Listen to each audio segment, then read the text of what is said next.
পাকা আমের মিষ্টি স্বাদ আর মনোমুগ্ধকর ঘ্রাণে তৈরি করেছি ফুলকো ফুলকো আমের মালপোয়া পিঠা। বাইরে হালকা সোনালি রং আর ভেতরে নরম তুলতুলে টেক্সচার। প্রতিটি কামড়ে মিলবে আমের অসাধারণ স্বাদ। ঘরোয়া উপকরণে খুব সহজে তৈরি করা যায় এই সুস্বাদু পিঠা। বিকালের চা, পরিবারের আড্ডা কিংবা অতিথি আপ্যায়নে এটি হতে পারে সবার পছন্দের একটি মিষ্টি খাবার। হ্যালো এভরিওয়ান, আসসালামু আলাইকুম। আরজুস কিচেনে সবাইকে স্বাগত জানাচ্ছি।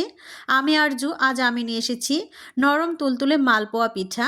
আতপ চাউল দিয়ে আমি এই মালপোয়া পিঠার রেসিপিটি আজকে আপনাদের কাছে শেয়ার করব। এখানে আমি 1 পোয়া পরিমাণ আতপ চাল নিয়েছি, সেটা আমি ভিজিয়ে রাখবো আধা ঘন্টার মতো। আপনারা চাইলে বেশিও রাখতে পারেন, তবে আতপ চাল তাড়াতাড়ি ভিজে যায়, আর সেজন্য সুন্দরভাবে পানি দিয়ে পরিষ্কার করে কষলিয়ে এটাকে ময়লা পানি ফেলে দিয়ে একদম পরিষ্কার করে আমি এটাকে ভিজিয়ে রাখবো আধা ঘন্টার মতো। সুন্দর করে পরিষ্কার করে নিয়েছি। আর এখানে আমি আরও পানি দেব, দিয়ে সুন্দর করে ঢাকনা দিয়ে ঢেকে রেখে দেব। এই চালগুলো আমি এক সাইডে সুন্দর করে ঢাকনা দিয়ে ঢেকে রেখে দেব। আর ততক্ষণ আমি আমটা রেডি করে নেব। আর এখানে আম আমি সুন্দরভাবে পরিষ্কার করে ধুয়ে নিয়েছি। আর এখানে আমি খোসা ছাড়িয়ে নেব। আর খোসা ছাড়িয়ে নেব হাত দিয়েই। দেখুন অনেক সুন্দরভাবে এই খোসাগুলো উঠে যাচ্ছে। আর নরম আমগুলো আমি এভাবেই খোসা ছাড়িয়ে নিচ্ছি। দেখুন একদম পাতলা পাতলা খোসা সুন্দরভাবে উঠে যাচ্ছে। এভাবে আমি সম্পূর্ণ আমগুলোর খোসা ছাড়িয়ে নিয়ে ফিরে আসছি। এখন কিন্তু আমের সিজন, আর আম কিন্তু সবার বাসাতেই কম বেশি আছে। আর আম এরকম করে যদি বাচ্চাদেরকে টিফিনে কিংবা বড়দের এভাবে যদি বানিয়ে দেন, তাহলে কিন্তু খুবই মজা করে খেতে পারবে। দেখুন আমের খোসাগুলো অনেক সুন্দরভাবে উঠে যাচ্ছে। ঠিক এভাবে আমি আমের খোসা ছাড়িয়ে নিয়ে হাত দিয়ে সুন্দরভাবে আমি বিচিটাকেও ছাড়িয়ে নেব। সুন্দরভাবে আমের পাল্পগুলো আমি এভাবেই ছাড়িয়ে নেব। দেখুন বিচিটা কিন্তু অনেকই ছোট, আর আম কিন্তু অনেক বেশি। খুবই মিষ্টি ছিল এই আমগুলো, আর সেজন্য কিন্তু বেশি এখানে চিনি কিংবা গুড়ের প্রয়োজন হয়নি। এখন পর্যন্ত যারা একটা লাইক করে নেয়, প্লিজ একটা লাইক করে পুরো ভিডিওটি স্টার্ট করার অনুরোধ রইল, কারণ আপনার একটা লাইক কিন্তু আমার এই ভিডিওকে অনেক দূর পৌঁছে দিতে সাহায্য করবে। আমের পাল্পগুলো বের করে নেওয়া হয়ে গিয়েছে। আমি এখন আমগুলোকে এক সাইডে রেখে দেব। আর যে চালটা আমি ভিজিয়ে রেখেছিলাম, সেই চালটা আমি সুন্দরভাবে ছেঁকে শুধু চালটা আমি একটা ব্লেন্ডার জারে আমি ট্রান্সফার করে নেব। দেখুন অনেক সুন্দর ফুলে গিয়েছে এই চালগুলো। ঠিক এরকম করে ভিজে যেতে হবে, তাহলে কিন্তু পিঠাটা অনেক সুন্দর হবে। এখানে একটা ব্লেন্ডার জার নিয়েছি, আর এখানে আমি ছেঁকে ছেঁকে চালগুলো দিয়ে দেব।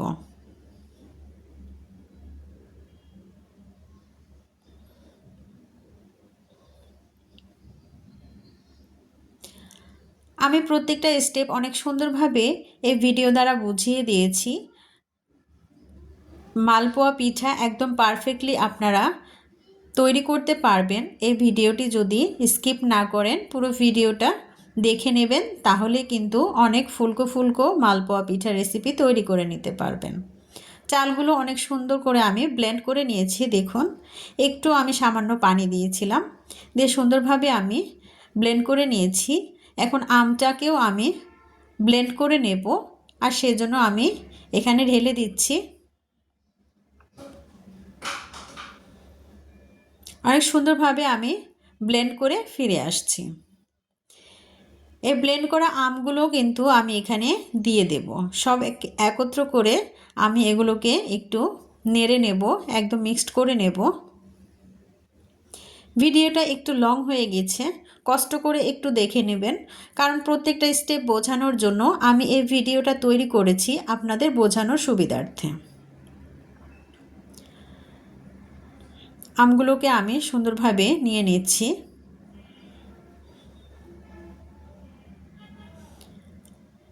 অনেক সুন্দরভাবে আমি মিক্সড করে নিচ্ছি।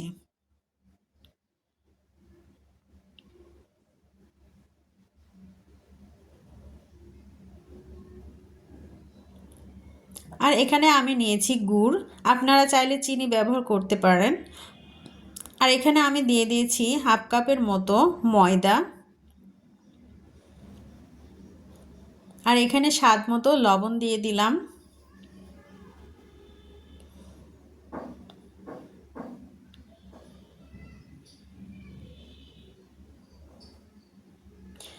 আমার এখানে একটু নাড়তে অসুবিধা হচ্ছে, আর সেজন্য আমি একটা বাটিতে ট্রান্সফার করে নিলাম,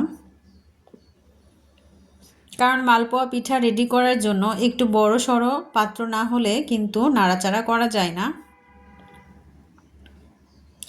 আর এখানে আমি গুড় নিয়েছি, সেই গুড়টা আমি এখানে দিয়ে দিচ্ছি। চাইলেও আপনারা চিনি ইউজ করতে পারেন, তবে গুড়টা দিলে মালপোয়া পিঠা রেসিপিটা স্বাদ হয় ভালো।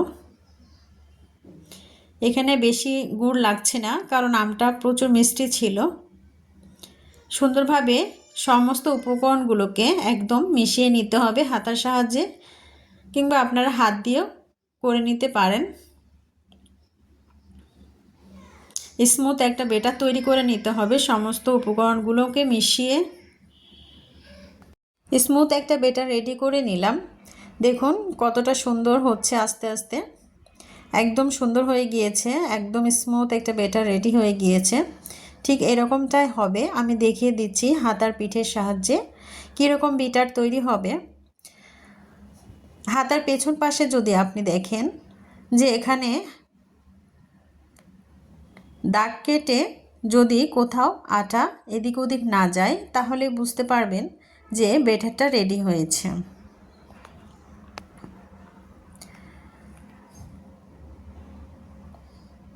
এভাবে আঙ্গুল দিয়ে দাগ কেটে দেখতে হবে, তাহলে বোঝা যাবে।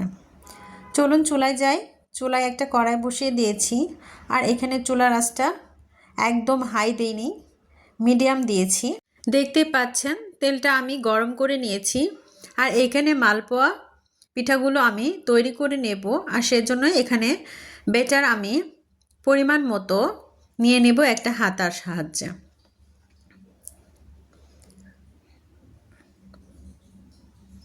এই আমের মালপোয়া পিঠা বানানোর জন্য কিন্তু হালকা আঁচে দিতে হবে, কারণ বেশি দিলে কিন্তু পুড়ে যাবে তাড়াতাড়ি। আর এটা কিন্তু অনেক ফুলকো ফুলকো হয়। বিসমিল্লাহ, প্রথমে আমি দিয়ে দিয়েছি একটা পিঠা।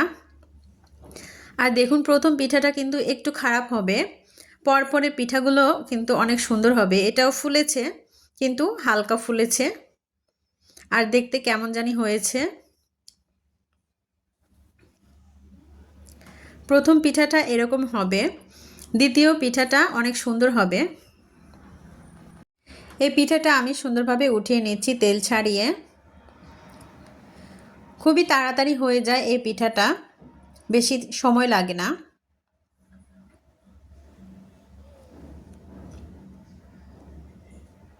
নতুন বন্ধুরা যারা আমার চ্যানেলে চলে এসেছেন, অবশ্যই চ্যানেলটি সাবস্ক্রাইব করে পাশে থাকা বেল নোটিফিকেশন অল করে রাখবেন, তাহলে আমার নিত্য নতুন ইউনিক রেসিপিগুলো পৌঁছে যাবে সবার আগে আপনাদের কাছে। আর সময় সুযোগ বুঝে যখন তখন আপনারা দেখে নিতে পারেন। আর যদি বেশি ভালো লেগে থাকে অবশ্যই ফ্রেন্ডস অ্যান্ড ফ্যামিলির সঙ্গে শেয়ার করে দিতে পারেন। আরও একটা পিঠা আমি বানিয়ে নিলাম। দেখুন এটা কত সুন্দর হয়েছে। দ্বিতীয়বার যে পিঠাটা দিয়েছি সেটা কিন্তু অনেক সুন্দরভাবে ফুলে গিয়েছে। আর এখানে অনেক সুন্দরভাবে ভেজে নিতে হবে আস্তে আস্তে, একটু সময় নিয়ে ভেজে নিতে হবে, কারণ বেশি যদি তাপ দেওয়া হয় তাহলে কিন্তু পুড়ে যেতে পারে। দেখুন কতটা লোভনীয় হয়েছে পিঠাগুলো, তেলে ছাড়তেই মনে হয় একদম টুমটুম করে ফুলে উঠছে। খুবই সুন্দর হয়েছে পিঠাগুলো। আপনারাও বাসায় ট্রাই করবেন, খুবই সহজে এই পিঠাগুলো বানিয়ে নিতে পারবেন। অনেকের কাছে কিন্তু এই পিঠাটা ফুলে না, কিন্তু আমি যে প্রসেসটা দেখিয়েছি ঠিক এভাবে যদি আপনারা বানিয়ে নিতে পারেন তাহলে কিন্তু খুবই সহজে পিঠাগুলো ফুলকো ফুলকো হবে। চুলার আঁচটা কিন্তু মিডিয়ামে রাখতে হবে। তেলটা স্বাভাবিকভাবে গরম থাকলেই কিন্তু এই পিঠাটা বানানো খুবই সহজ হয়। আমি আরও একটা ছেড়ে দিলাম পিঠার বেটার, দেখুন কত সুন্দরভাবে ফুলে উঠছে। ঠিক সেম প্রসেসে আমি সবগুলো ভেজে নিয়ে ফিরে আসছি।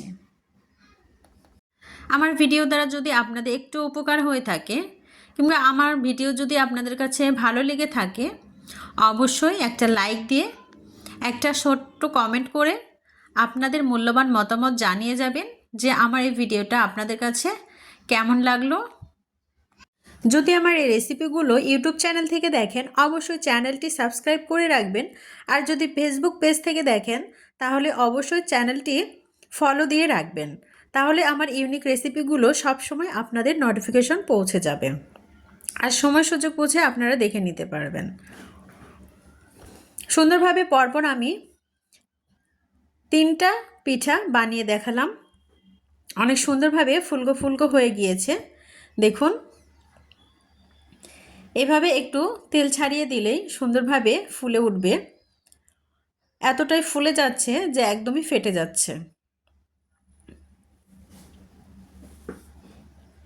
এভাবে সম্পূর্ণ পিঠা আপনারা তৈরি করে নিতে পারেন। ভেতরে এতটুকু কাঁচা থাকবে না, খুবই সুন্দর নরম সফট আর জালিদার তৈরি হবে। আপনাদের সার্ভ করে দেখিয়ে দিচ্ছি কত সুন্দর ফুলকো ফুলকো নরম তুলতুলে আর জালিদার হয়েছে এই পিঠাগুলো। দেখুন কতটা লোভনীয় হয়েছে। আমি আপনাদের একটা ভেঙে দেখাবো ভেতরে কতটা জালিদার হয়েছে আর ফুলকো ফুলকো হয়েছে।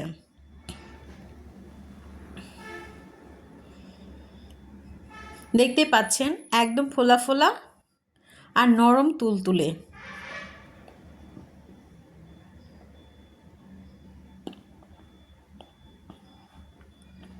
ভেঙে দেখিয়ে দিচ্ছি একটা পিঠা ভেতরে কতটা জালিদার হয়েছে আর নরম তুলতুলে হয়েছে।